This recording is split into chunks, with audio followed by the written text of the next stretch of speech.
ನಿನ್ನೆ ಮೊನ್ನೆ ತನಕ ಹೋದ ಎಲೆಕ್ಷನ್ಗಳಲ್ಲಿ ಪಾಪ ಹೆಣ್ಮಗಳು ಯಾರೋ ಒಬ್ರು ನಿಂತ್ಕೊಂಡ್ರೆ ಗಂಡ ಸತ್ ಮುಂದೆ ಅಂತ ಹೇಳಿದ್ ನೀವೇ ನನ್ನಪ್ಪ. ಮಾತು ಮನೆ ಕಿಡಿಸ್ತೋನಂಗೆ ನಿಮ್ಮನ್ನು ಸೋಲ್ಸ್ ಕಳಿಸಿದ್ರು ಇಲ್ವೋ? ಅವರು ನನ್ನ ಸ್ವಾಭಿಮಾನಕ್ಕೆ ಬಂದಿದ್ದ ಸರಿಗೊಟ್ಟು ನಿಮ್ಮ ಹತ್ರ ಓಟ್ ಕೇಳಿದ್ರು ಇಲ್ವೋ? ಈಗ ಅವ್ರ ಮನೆ ಮುಂದೆ ಹೋಗಿ ಇವ್ರು ನಿಂತ್ಕೊಂಡವ್ರೆ, ಮಗನ್ ಸೋಲ್ಸಿದವ್ರ ಹತ್ರ ನನ್ನನ್ನು ಗೆಲ್ಸಿ, ನೀವು ಬನ್ನಿ ನನ್ನ ಜೊತೆ. ನಮ್ಮ ಸ್ವಾಭಿಮಾನ ಮುಖ್ಯ, ನಮ್ಮ ಹಕ್ಕು ಮುಖ್ಯ. ಮಂಡ್ಯದ ಜನತೆ ಇವುಗಳಿಗೆ ಸರಿಯಾದ ಪಾಠವನ್ನು 26ನೇ ತಾರೀಕು ತಿಳಿಸಲೇಬೇಕು. ನೀವು ದಾರಿ ತಪ್ಪಿದ ಮಗ ಯಾರು, ದಾರಿ ತಪ್ಪಿದ ಕಳ್ಳನ ಮಗ ಯಾರು ಅಂತ ನಿಮ್ಮ ಓಟಿನ ಮೂಲಕ ಹೇಳಬೇಕು. ಇದು ನಮ್ಮ ಜವಾಬ್ದಾರಿ. ಇವರು ಹೇಳಿದಾಗೆ ಕಾಂಗ್ರೆಸ್ ಪಕ್ಷ ಏನೋ ದೊಡ್ಡ ಪಕ್ಷ ಏನಲ್ಲ, ಎಲ್ಲರೂ ಹಾಗೆ.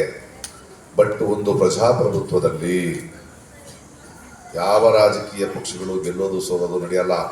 ನಾವು ಸರಿಯಾದವರನ್ನ ಆರಿಸಿದರೆ, ನಮ್ಮ ಮಾತುಗಳನ್ನು ಕೇಳುವವರನ್ನ ಆರಿಸಿದರೆ ನಾವು ಗೆಲ್ತೀವಿ, ಗೆಲ್ದಿದ್ರೆ ನಾವು ಸೋಲ್ತೀವಿ.